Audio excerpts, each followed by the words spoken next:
क्या हुआ, गले में खराश है? पार्क को लेके तेरे ऊपर मेरे भाई का दिमाग बहुत सटका हुआ है। तेरे भाई की सटके तेरी सटके या किसी और की, मुझे कोई परवाह नहीं। सोच, अगर कुदरत की सटकी तो क्या होगा। तुझे आइडिया नहीं है भाई को गुस्सा आया तो तेरे साथ क्या होगा। तेरे टुकड़े टुकड़े करके समुंदर में फेंक देंगे। अब कैसे समझाऊं तुझे? मेरे भाई, आकाश, वायु, धरती, ये समंदर, इनके गुस्से के आगे कोई नहीं टिक सकता। भाई का गुस्सा हम तेरे को दिखाएंगे। तू बता कुदरत क्या करेगी? हो जाए मुकाबला, जो जीता पार्क उसका। बोल क्या बोलता है? नहीं मानेगा।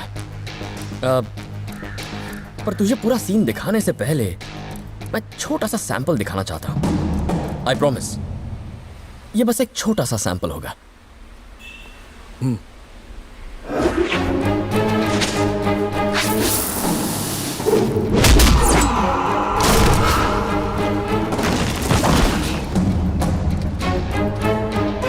भूकंप। भूकंप के बारे में तो सुना ही होगा। ये कुदरत का ही एक हिस्सा होता है। ये मेरा सैंपल था। अब पूरा सीन देखोगे?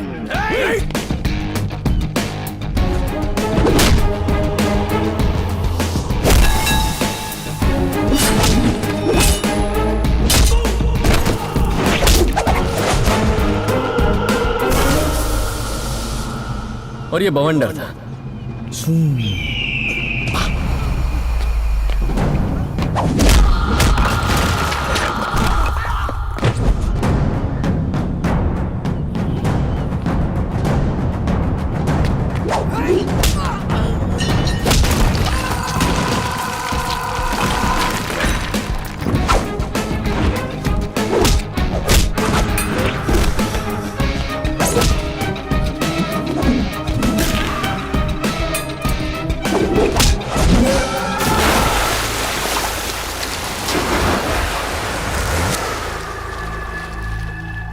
एक और खतरनाक चीज है, सुनामी। लहरें ऊपर उठती जाती हैं। चल एक कोशिश करते हैं तुझे ऊपर उठाने की।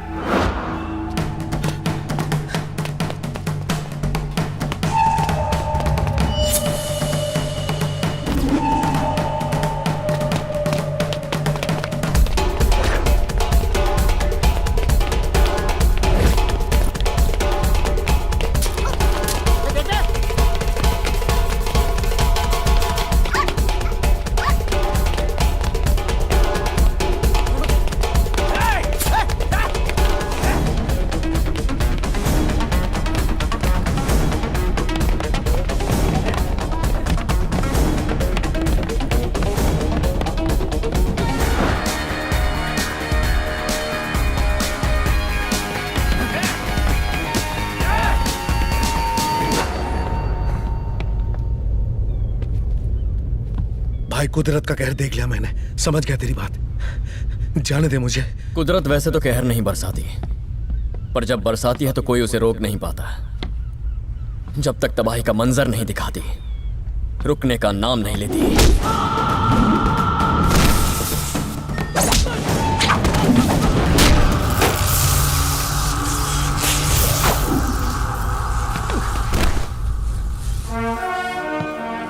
मैं भाई को जाके बता दूंगा कि तुमसे उलझने का नतीजा क्या होता है। मुझसे नहीं दोस्त, कुदरत से उलझने का।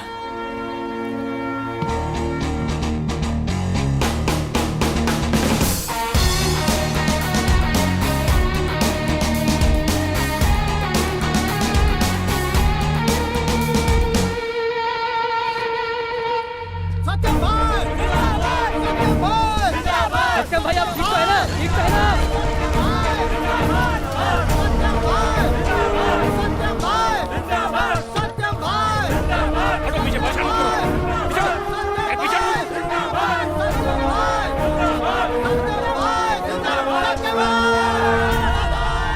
सर, आपके ऊपर जो हमला हुआ है उसके बारे में क्या कहेंगे? सर, इसके पीछे किसका हाथ है? सर, क्या आपको लगता है कि ये किसी की साजिश है? सर, कुछ तो बताइए। छोटा सा एक्सीडेंट हुआ था और कुछ नहीं।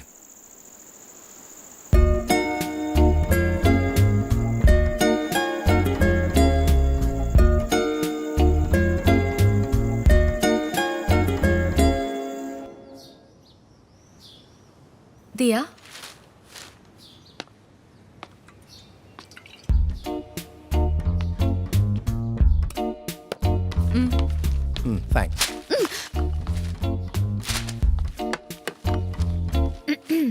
तुम्हारे लिए एक रिश्ता आया है दिया। मेरी कलीग सुनंदा है ना, उसी का बेटा है। खुद का बिजनेस है उसका, दिखने में भी अच्छा है। और अच्छी बात तो ये है कि वो भी तुम्हारी तरह नेचर का दीवाना है आनंद। अगर तुम कल फ्री हो तो मैं उन्हें घर बुला लेती हूँ, तुम उनसे मिल लेना। सिर्फ कल ही नहीं, मैं पूरी लाइफ फ्री नहीं हूँ। मैं इसके साथ बहुत बिजी हूँ। बोलो ना, इन्हें बताओ। तुम अगर प्लांट लगाओगे तो मैंने कहा था कि उन्हें पाल पोस के बड़ा करने की जिम्मेदारी मेरी होगी, कहा था कि नहीं? हमने फैसला किया था कि हम समंदर का नजारा देखते हुए अपनी सारी जिंदगी साथ में बिताएंगे। बताओ इन्हें।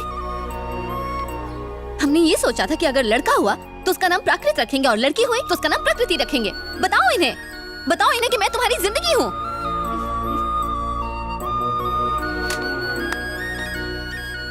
जितना प्यार मैं पेड़ों से करता हूँ उतना ही प्यार दिया से भी करता हूँ। तुमने कहा था कि मैं पेड़ों से भी खास हूँ। तुम मेरे लिए सबसे खास हो। हेलो सुरेश जी, मैं आनंद के कॉलेज का प्रिंसिपल बोल रहा हूँ। बोलिए सर। हाल ही में पार्क के मामले में आनंद ने एमएलए को धमकाया था। हमारे आनंद ने? जी हाँ, इतना ही नहीं, उसने एमएलए के आदमियों को मारा भी। हे भगवान। इस झगड़े की वजह से एमएलए को पार्टी से निकाल दिया गया है और अब वो आनंद से बहुत नाराज है। एमएलए की पावर चली गई है और वो ये बात भूलेगा नहीं। वो इस बात का बदला जरूर लेगा।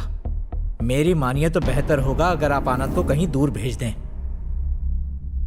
क्या हुआ सुरेश, किसका फोन था? वो आनंद के कॉलेज के प्रिंसिपल का फोन था। उसने कुछ लोगों से मारपीट कर ली है।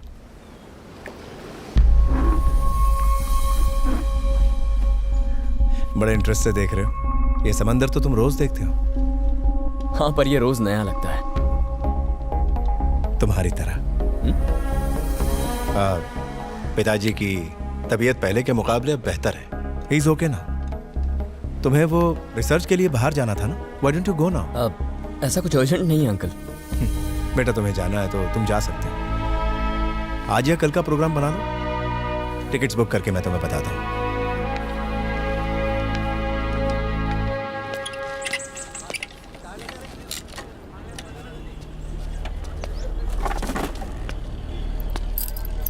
क्या प्रॉब्लम है?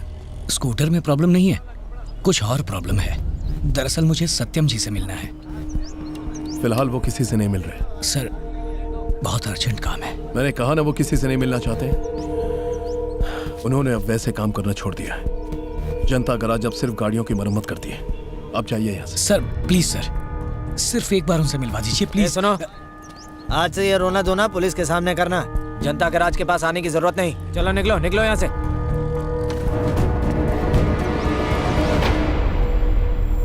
सुनो, कौन था? भाई, वो आदमी वेस्पा के स्पेयर पार्ट्स के लिए आया था। उसी के लिए आया था भाई। हमारे पास नहीं है तो चला गया। हाँ भाई, वो पार्ट्स अब आते ही कहाँ हैं? अली बोला। हाँ सत्यम भाई, वो स्पेयर पार्ट्स के लिए आया था पर हमारे पास है ही नहीं।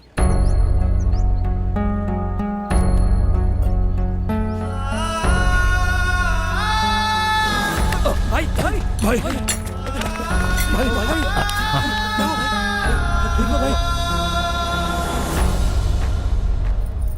पता नहीं एक्सीडेंट के बाद डॉक्टर ने ऐसा तो क्या कह दिया है कि तेरी माँ और गराज वाले मेरी बहुत फिक्र करने लगे हैं। जनता गराज में जो लोग मदद मांगने आते हैं उन्हें मुझसे मिले बगैर ही वापस भेजा जा रहा है। वो लोग आखिर ऐसा क्यों कर रहे हैं? मेरे लिए वो लोग उतनी ही अहमियत रखते हैं जितना कि उनके लिए मैं। उम्र के इस पड़ाव पर आकर मुझे लगता है कि काम थोड़ा कम कर देना चाहिए मुझे। पर दिल की बात कहूं तो जब जनता गराज से लोग खाली हाथ बिना मदद के लौट जाते हैं तो पता है, जिंदा होने के बावजूद लगता है जीते जी मर गया।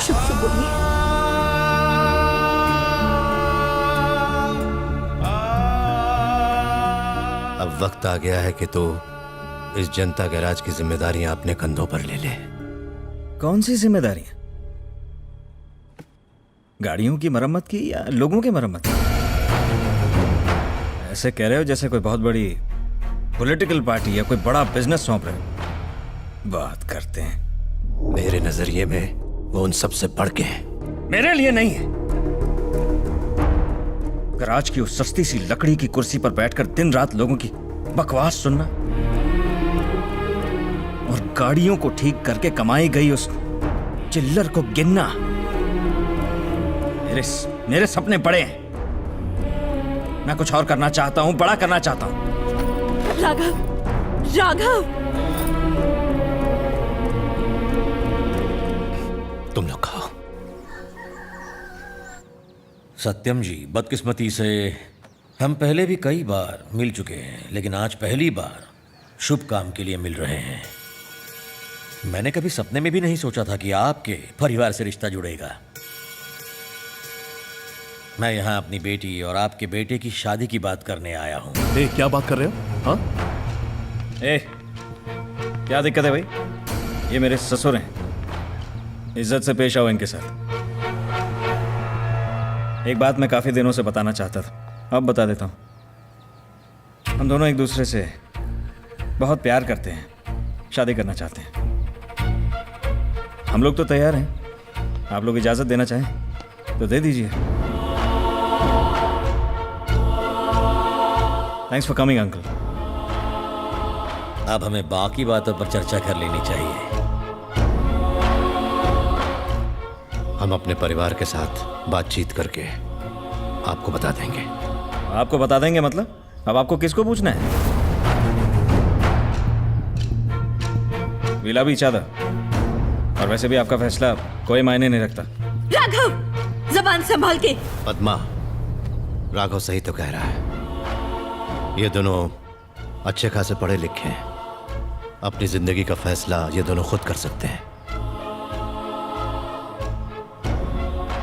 जो अच्छा लगता है करो, मुझे एतराज नहीं।